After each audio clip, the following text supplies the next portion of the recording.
सभी को सुप्रभात। मैं शिषपाल में सामान्य हिंदी बीए पार्ट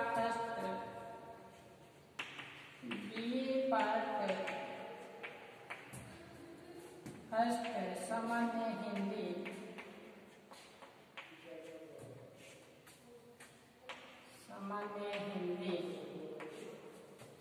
के अंतर्गत हमने चर्चा की नागार्जुन प्रेत का बयान। उनकी कविता को हमने पढ़ लिया। नागार्जुन प्रेत का बयान, उसकी कविता को हमने पढ़ा। आज हम कविता पढ़े शरद विशारद की। देश की नस्लें शरद विशारद की रचना है। देश की शरद विशारद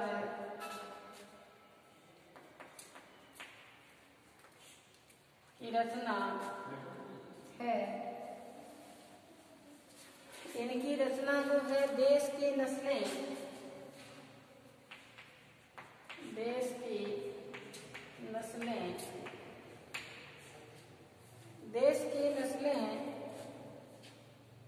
और दूसरी है इनकी रचना जो अपने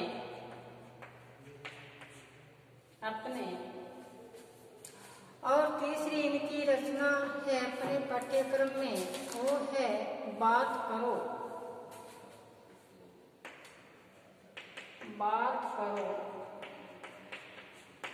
ये अपने पाठ्यक्रम में है रचना। तो शरद विशारद का जन्म 11 अक्टूबर 1938 में हुआ। राजस्थान की जनवादी जनकाव्य धारा के प्रमुख हस्ताक्षर शरद विशारद अपनी विशिष्ट काव्य शैली एवं विचार के लिए जाने जाते हैं। वे प्रतिरोध की कविता लिखते हैं। उनकी दृष्टि वैज्ञानिकता से परिपूर्ण है। उन्होंने जो हिंदी का श्रेष्ठ पत्रिका वातायन की ये सहयोगी रहे हैं। कौन सी कविता पत्रिका वातायन के ये सहयोगी रहे हैं।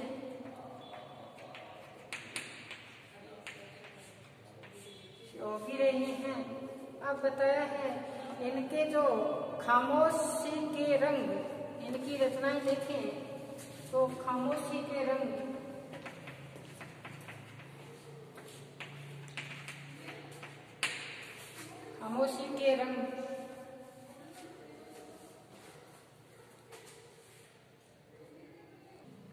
आगे इनकी रचना है क्योंकि वह जिंदा है।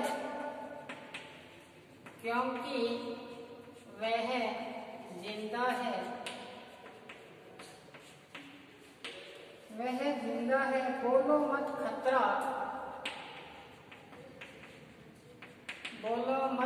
खतरा, ये इनकी रचना है। जो अपने रचना पढ़ेंगे देश की नस्लें अपने और बात करो, ये अपने खामोशी के रंग से दी गई है। खामोशी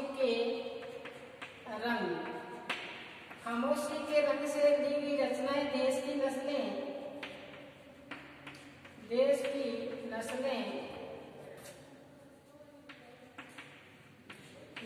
दूसरी जो है अपने, और तृतीय की जो रचना है बात करो। रचनाएं आकार की दृष्टि से बहुत छोटी है, लेकिन इसमें बहुत गहरे भाव भरे हैं। सरसैया के दोहरे जो नावे के तीर देखने में छोटे लागे, भाव करे गंभीर, वो इसी स्थिति की रचना है। तो ये गहरे भाव दिए हुए हैं। तो अपने पहले रचना पढ़ते हैं छोटी सी। इनकी रचना है जो अपने। कौन सी रचना पर प्रकाश डालेंगे? अपने। एक बार ये अपने इनका जो जीवन परिचय है अपने रजिस्टर में अंकित कर लें, फिर हम चलते हैं आगे। इनकी रचना पर प्रकाश डालें। तो अपने इनकी रचना है जो है अपने। खामोशी के रंग से ली गई इनकी रचना है शरद विशारद की। तो इसमें बताया है कि कल तक देखना, कल तक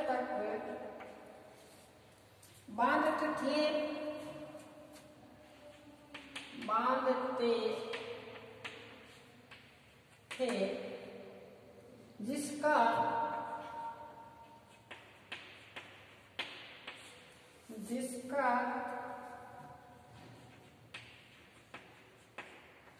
थूथना पहुंचते थे नाक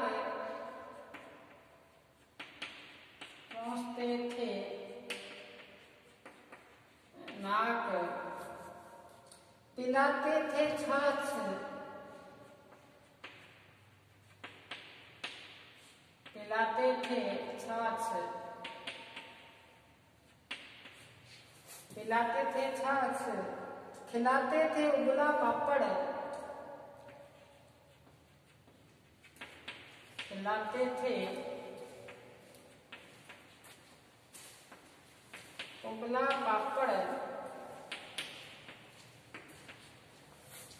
आगे देखो, कंधे पर बिठा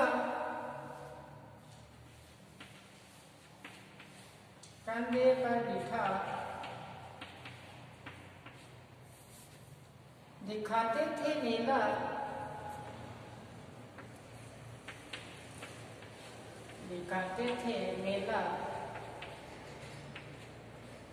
आगे है, दिलाते थे धुंधना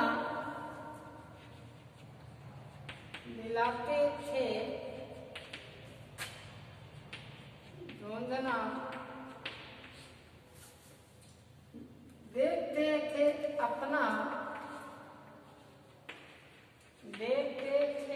अपना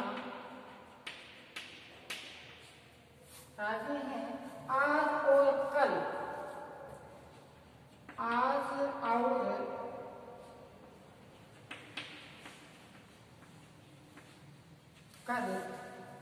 बीच सड़क हो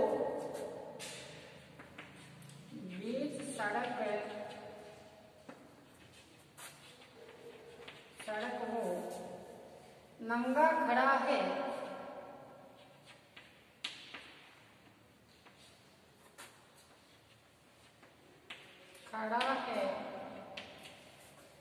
देखते भी नहीं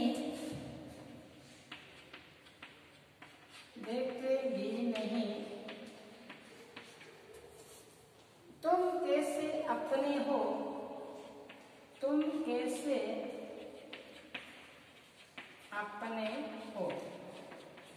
अब देखो सारजी इसमें क्या बताया है, ध्यान से सुनना।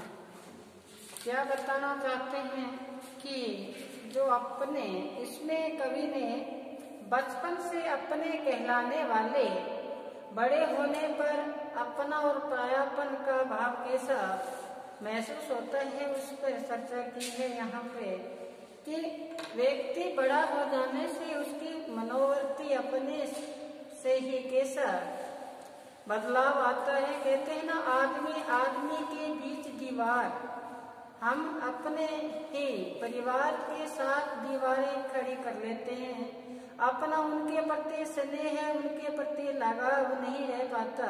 उसके बारे में यहाँ पर जो बदलती हुई मनोवृत्ति है उसका यहाँ यथार्थ चित्रण किया है। क्या कहते हैं, कल तक बांधते थे जिसका थूथना, और आगे बताए हैं, पहुँचते थे नाक, पिलाते थे छाछ, खिलाते थे उबला पापड़, कंधे पर बिठा दिखाते थे मेला, दिलाते थे धुंधला, देखते थे अपना।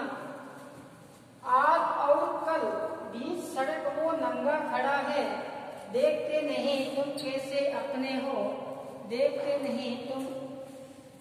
अपने हो। तो कवि ने बताया है यहाँ पे, आज और आने वाले समय में हमारी जो मनोवृत्ति है वो किस प्रकार से परिवर्तित होती है, उसी का यहाँ यथार्थ चित्रण किया है। कवि ने बताया है कि मनुष्य बड़ा होकर अपना और पराया हो जाता है, इसी में यहाँ वर्णन किया है कि कल बच्चा था तो उसका बांधते थे जिसका धूतना, कल बच्चा था उसको कपड़ा पहनाना, उसको सुंदर सुंदर कपड़े पहनाना, और जैसे ही सर्द ऋतु आई जुकाम लगा तो उनका नाक को साफ करना, अच्छा अच्छा उनको भोजन परोसना बच्चे को। और जैसे जैसे बच्चा बड़ा होता है उसको हम लालन पालन अपने सामर्थ्य के अनुसार अच्छा करने का प्रयत्न करता है उनका पिता। तो क्या कहते हैं, बच्चे का मनोबल बढ़ाने के लिए बच्चे को क्या दिखाते हैं, खिलाते थे उबला पापड़। उनको पापड़ को उबाल कर खिलाया जाता है, और पिता उनको अपने कंधे पर बिठाकर मेला दिखाने के लिए जाता है। वहाँ रंग बिरंगी वस्तुएं, चमकीली वस्तुएं, मिठाइयाँ, खिलौना उनको उन बालक को खिलाया जाता है और साथ में खरीद कर लाता है। तो क्या बताए हैं, कंधे पर बिठाकर दिखाते थे मेला, और खिलौना भी इनके साथ में लाते थे, दिखाते थे अपना। कहते हैं ये बालक है, ये बच्चा है, ये मेरा है। देखो कितना उन पिता का स्नेह है अपने बच्चे पे उमड़ा, वात्सल्य, ये प्रेम उमड़ा है बच्चे पे। जैसे छोटा सा बालक है उसकी कितना देखभाल करते हैं अपनी माता और पिता, परिवार के जितने भी सदस्य है उस बालक की। जैसे सर्द ऋतु आई जुकाम लगा तो उसको नाक को साफ करते हैं उनकी पिता माता, तो करते। यही बात यहाँ बताई। और फिर बताया है कवि ने, आज और कल ये अवस्था निकल जाने के बाद में युवा अवस्था आती है, तो उसके बारे में बताया। बच्चा था जब कोमल गात था, जैसे ही बड़ा हुआ उस स्थिति के बारे में फिर सामने रख दिया कि 20 क्या बताए, आज और कल 20 सड़क में नंगा खड़ा है। जैसे ही वो बड़ा हुआ और ऐसा सोचा कि हमारा ये सहारा बनेगा, बुढ़ापे का सहारा बनेगा, या अपने परिवार की जो जिम्मेवारी है वो अपने कंधे पर लेगा, लेकिन ऐसा नहीं हुआ। तो क्या बताया है कि जो आशा की थी कि भविष्य में हमारी ये क्या हमारी मदद करेगा, लेकिन आज वही बड़ा होकर 20 रास्ते पर खड़ा हुआ है। रास्ता अलग चुन लिया है अपने स्वार्थ भावना की पूर्त होते ही, मेरी और देखता भी नहीं। जैसे स्वार्थ पूर्ण हुआ तो आदमी के बीच दूरी बना ली। देखो यहाँ अपने ही परिवार के प्रति अपना ही लगाव नहीं पनपा। जैसे बड़ा हुआ आज और कल में इतना अंतर आया कि वो 20 सड़क पे खड़ा है, वो भी क्या है, नंगा खड़ा है। नंगा खड़े होने का अर्थ से अपना और परायापन, अपना भाव भूल गया और कौन सा भाव ले आया, परायापन का ले आया, अपनों का। और क्या बताए हैं, देखते ही नहीं तुम कैसे अपने हो, ये तो देखता ही नहीं कि आप हमारे माता पिता या परिवार के सदस्य हो। तो कवि ने आज की पीढ़ी बदलती हुई मनोवृत्ति की ओर संकेत किया है। यहाँ पे अपनेपन में समाये हुए परायपन की अनुभूति का भाव में चित्रण इस कविता के माध्यम से हुआ है। देखो कि बालक की परवरिश करने के लिए पिता कितना सपने सजोता है, जैसे बुढ़ापा आएगा उसका सहारा बनेगा, लेकिन ऐसा नहीं हुआ। यही बात यहाँ बताई है कवि ने। कवि बताया है कि कल हम उनका बांधते थे जिसका थूथना, कल हम उनका क्या बांधते थे, उनके कपड़े बदलते थे सब। तो यही बात यहाँ बताई है कि जिसका थूथना हम बांधते थे, आज नाक उनका पहुँचते थे और क्या बताया है खिलाते थे। छाछ बड़ा करने के लिए उनको दूध, दही, जो भी खाद्य पदार्थ है उनको खिलाया जाता था। कहते खिलाते थे गुलाब पापड़, कंधे पर बिठा कर पिता अपना बालक जो वात्सल्य प्रेम है वो उमड़ के आता है, अपने कंधे पे बिठाता है और मेले की सैर करवाता है। वहां पे उनको रंग बिरंगे खिलौने दिलाता है, मिठाई दिलाता है, उनकी जो आशा है उनको पूर्ण करता है। जो उसने सपने सजोए हैं बालक ने, वो अपने पिता उसको पूर्ण करने का प्रयास करता है। यही बात यहाँ आई। जैसे बालक बाल्यावस्था से युवा अवस्था में प्रवेश किया तो अपने और परायेपन का जो भाव था, अपना था, उसको परायेपन में क्या तब्दील कर दिया, अपने को ही क्या कर दिया, परिवार वालों को अलग समझना शुरू कर दिया। तो यही बात यहाँ बताई है कि बचपन के बाद बड़े होने पर बदली हुई जो मानसिकता है उसकी ओर यहाँ संकेत किया है कि हमारी मानसिकता है वो बदल जाती है बड़े हो जाने के बाद में, लेकिन ऐसा नहीं होना चाहिए। जैसे देखो कि बालकों को शिक्षा देने के लिए पिता कितना प्रयास करता है, खेतों में मेहनत करता हुआ अपने बालक को उच्च शिक्षा दिलाने की क्या करता है, चेष्टा रखता है। और वो ही बालक कभी आपके पास समय मिले तो 2 उपन्यास ममता कालिया का है, वो पढ़ना। उसमें हमें पूर्ण रूप से जो आज की युवा पीढ़ी में जो मानसिकता में जो बदलाव आया है उसका पूरा का पूरा पटाक्षेप वहाँ हमें मिलता है। ममता कालिया का 2 उपन्यास है। सारांश रूप में बताया है कि बालक को पढ़ाने के लिए, उनको साइंस दिलाने के में, डॉक्टर बनाने की अभिलाषा में माँ बाप अपने आप को क्या कर देते हैं, न्यौछावर कर देते हैं। जो भी पैसा खर्चा होता है उस पर न्यौछावर हो जाता है और बालक उस दिशा में अपनी कामयाबी हो जाता है और अन्य जगह विस्थापित होकर अपने कार्य में लीन हो जाता है, जैसे डॉक्टर हो, इंजीनियर हो। तो क्या होता है कि जैसे माता पिता ने सपने सुझाए होते हैं कि ये बालक हमारा बुढ़ापे का सहारा बनेगा, जैसे ही वो बूढ़े होते हैं तो अपने शहरी जीवन में अपना आप को समायोजित नहीं कर पाते और वो अपने गांव में रहते हैं और बालक उनके शहर में निवास करते हैं और ऐसे करते करते बुढ़ापा हावी हो जाता है और उनका माँ और बाप का देहांत हो जाता है।